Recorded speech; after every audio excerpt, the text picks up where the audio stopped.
cool day we're experiencing here in the Rock City, Abeokuta. Welcome to Your Image, your public relations program. This time around, we're looking at elections in Nigeria, challenges and issues of acceptance. When we look back, about the 7th consecutive general elections we're witnessing in Nigeria, and we are glad that there has been a sustained effort to have a democracy that is enduring. Well, today we're going to look at how has it been, how have we been able to go through the travails of election in Nigeria. Of course, we thank God that things are still shaping up. Technology-wise, things are shaping up. And when we also look at the participation level, when we look back compared to some years back, of course, Nigeria currently has 220 million people. And in 2019, when we look at those people who really voted, we had about 34.75% of the total people who registered. But when you compare with what has happened this current general election, we can see that the percentage has reduced to 29%. What are the reasons? What are the challenges? Of course, I have with me Professor OLAOYE ATAYESE. Is a social commentator and public analyst, and also lecturer at the Federal University of Agriculture, Abeokuta. You're welcome, sir. Thank you very much. Yeah, you are part of the nation for some years, and you are witnesses to all that had happened in the past. Of course, we say this is the 7th consecutive general election that we are witnessing in Nigeria, and yet we have some challenges. What are the main reasons confronting us when we have general elections? Well, there are so many points that one can raise around this question. There is what we call general discontent. In other words, the generality of Nigerians don't actually believe seriously in the process that we are, currently undertaking. That their vote will not count? Exactly. And this has been on for so long. Previous elections have also proven this, to the extent that one of our presidents that was elected some time ago described his own personal election as flawed. That was President Yaradua. And he promised that he was going to do something. But unfortunately, he died within 2 years of taking over the responsibility of governing the nation. And since then, efforts have been made by successive government. I remember Comrade Oshiomhole, spearheading the campaign for one man, one vote and things like that, over the years. But this apathy is still also there. The last election would have made a lot of difference, because to me, from my own personal assessment, the commission really tried to make the election as transparent as possible. But they failed in one part. They did not embark on enough enlightenment of the citizens. You see, an election is the heart of governance. If an election is credible, every citizen would want to be part of such an exercise. So for 23 years, unbroken record, are people still not having trust? Up till this moment, they are still not having trust. This last election would have made a difference, like I said, if the INEC had embarked on enough advocacy, enlightenment of the citizenry. Why did I say this? I did not know that I would not spend more than 20 minutes at my polling booth. Yeah, I didn't know, because my polling booth is about 6 kilometers away from where I lived. So what I did was, in view of the fact that they said I was going to be curfew, I had to carry my load, put lunch bag, carry my wife, and we went there. So it was when we got there that the polling officer was telling us that after accreditation, we'll vote immediately. I'm telling you, we didn't spend 30 minutes. And we left, went back home. And that was a smooth process? Very smooth. We went through the BFAs and whatever process. And let me also tell you that when I didn't believe until I tried it. The election result paper of my polling booth, you won't believe it, is still on the INEC server as we are talking. Okay. How else can an election be transparent? Okay. But because they did not carry out enough public enlightenment on this, and that is one of the reasons why we are having the problem we are having. Well, thank you so much, Professor ATAYESE. Let me also welcome ANALYST, Professor ONYEKWERE. You're welcome, sir. Thank you, sir. Professor ONYEKWERE is a philosopher, and of course, that can be said that he is a member of the Philosophers Association of Nigeria. We learned that the philosophers are great thinkers. Yes, I can attest to that. Yes, I can attest to that. And we have a great one around us there. Okay, and he is also a member of Peace and Conflict Studies, Peace and Conflict Resolution Studies in Nigeria.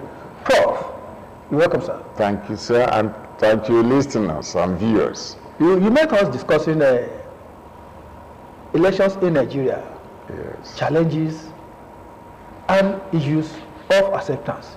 And of course, you are old enough, and I know as a philosopher, you will have gone through a lot of history to be able to put you in a stable situation to enlighten us.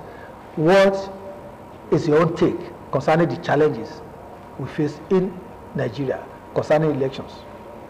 Well, the challenges are numerous. Some are deep. Yeah, some of them are deep, and some are not so deep. Okay. The deep ones particularly will have to do with what I call, it has to be with the Nigerian nation state. The peculiarities? Well, you may call them peculiarities. I agree with you on that.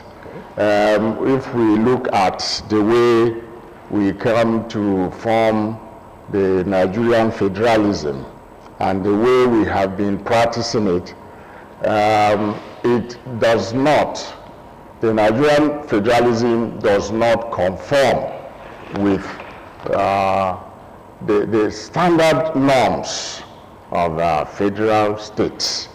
One thing, federal unions are formed either from below or from above. It is formed from below when the people agree to form a union. Maybe people who were not at the time one nation, one country, they decide that for some reasons it will be to our advantage. If we come together, we will have a bigger market, then there will be economic benefits, it will increase our military strength, it will also, there will be economy of scale, there will be a lot of advantages that are derivable from having such a big state. Are these not happening? No, they are not happening. So that is federation from below, where the people on their own choose to be one. Then on the other hand, you have federalism from above, where it is an imposition. It is an imposition by maybe a colonizing power. It can take place even against the will of the people. And that was exactly what happened. I remember reading an article written by Prof. Nanzemiro, who said that Nigeria died in 1951. Perhaps. So we are still living.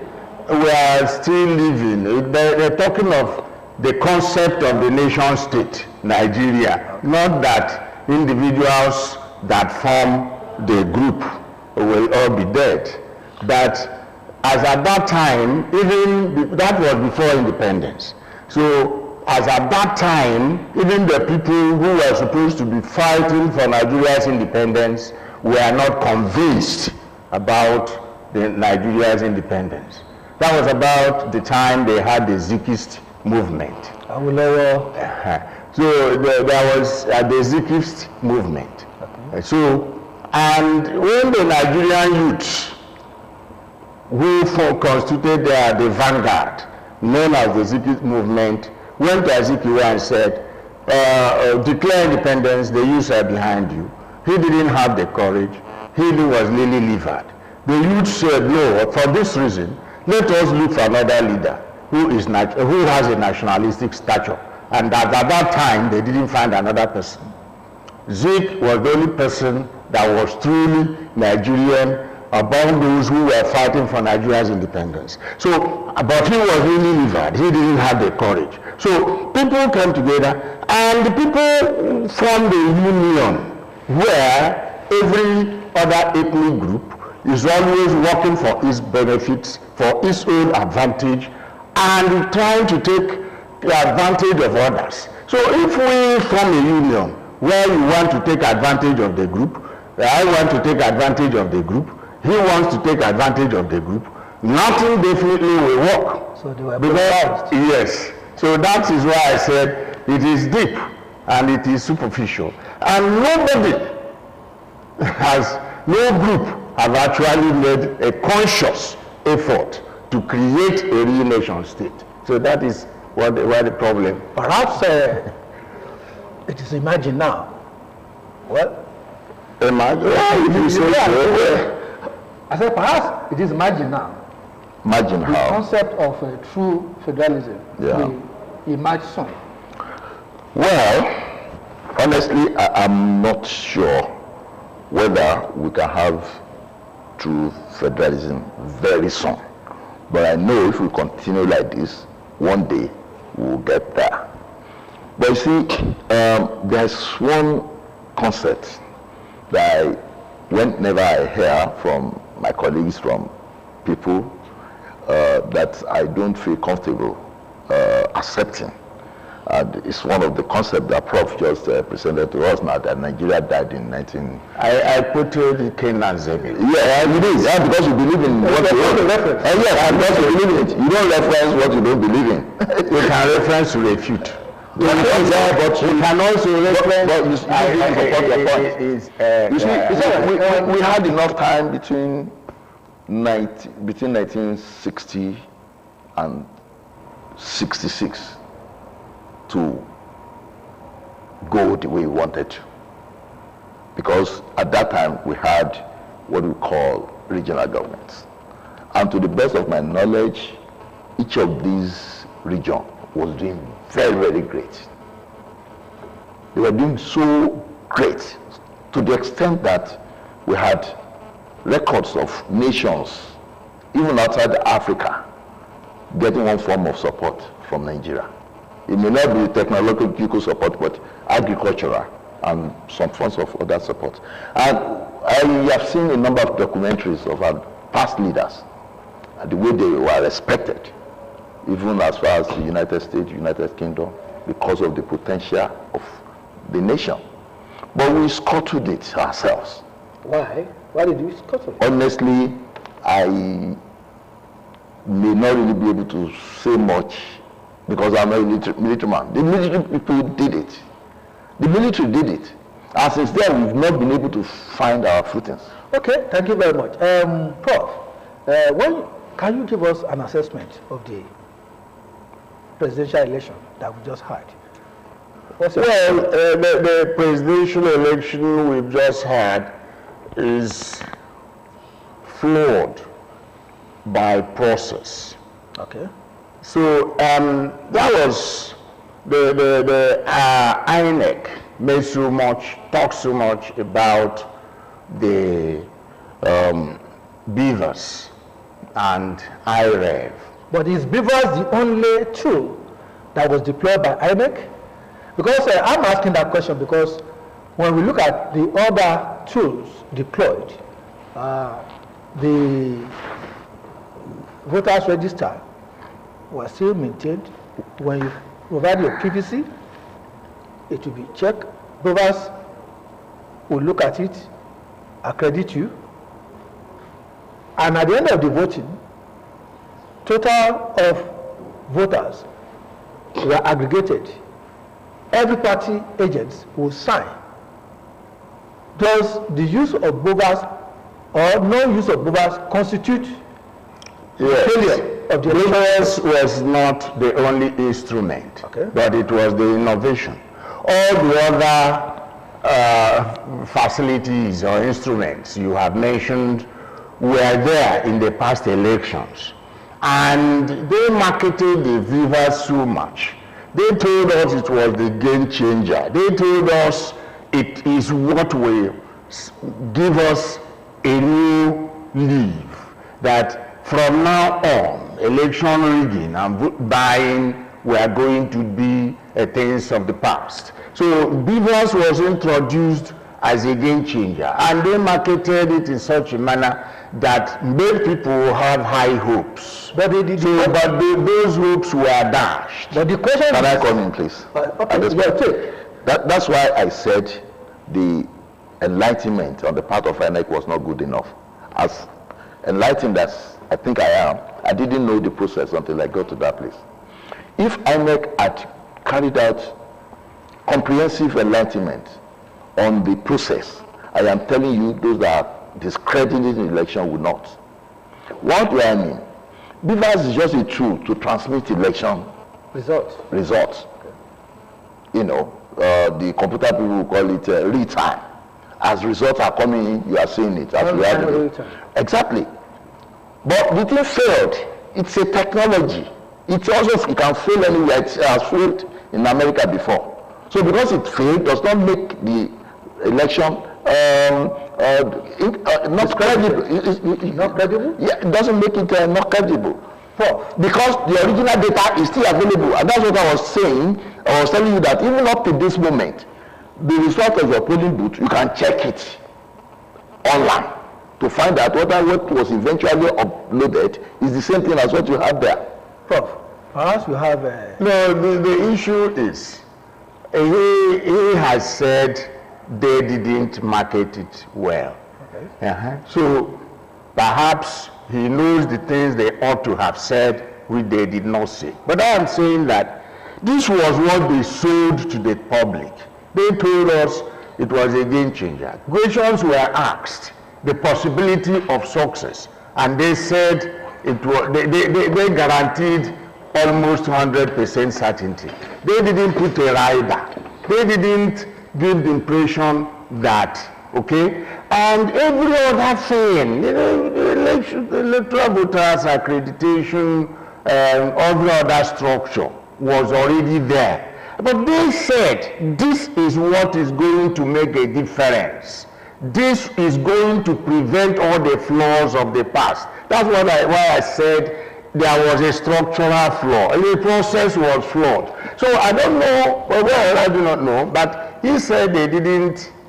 If they had noted that a technology can fail, okay, and what they there will be no way that they will understand that the technology will fail. No, I mean, let me also come in here. BVAS actually did the work it was supposed to do. Okay. In the previous election, you would go there, you go through one list like this, a long list. You may spend 10 minutes, 20 minutes and say you still not get your name. But with BVAS, just present your card, just like an ATM, slot it in there, they type it, and your name will come out. They will see your picture and everything. I think that's an innovation that really works. So what are the lessons that we've learned now? The lessons we've learned, you know, one, you see, if you don't, of course, if you have experts, when you look at every technology, there is certain degree of reliability. Now, what you come and so on and so forth, collation of result, that is where you actually have the problem. And the reason you ought to photograph and transmit to the IREV was to give the impression that there was no tampering. You could have also have slotted in your card, everything came, and collation in the process, it could have been doctored. So it is one thing to be honest, and it is another thing to live above the suspicion of dishonesty. If in your activities you do not live above the suspicion of dishonesty, somebody accusing you cannot be totally faulted. Yeah. Well, I want to agree with you that when the unexpected happens, it takes the authority, the organization responsible to deploy the materials, equipment, and the like to prove that they didn't compromise. Well, we will continue with our discussion next week, and when we come back, we'll be looking at issues of this technology. We'll also be looking at the issue of objectivity on individuals, on the players, the presidential candidates, on the press, and we also look at the issue of fast-checking. Well, viewers, this is where we're going to end this chat today. It's been wonderful having Professor ONYEKWERE NWAORGU. He's a professor of note, a scholar, and a philosopher. Of course, he's a great thinker, and thank you for being with us today.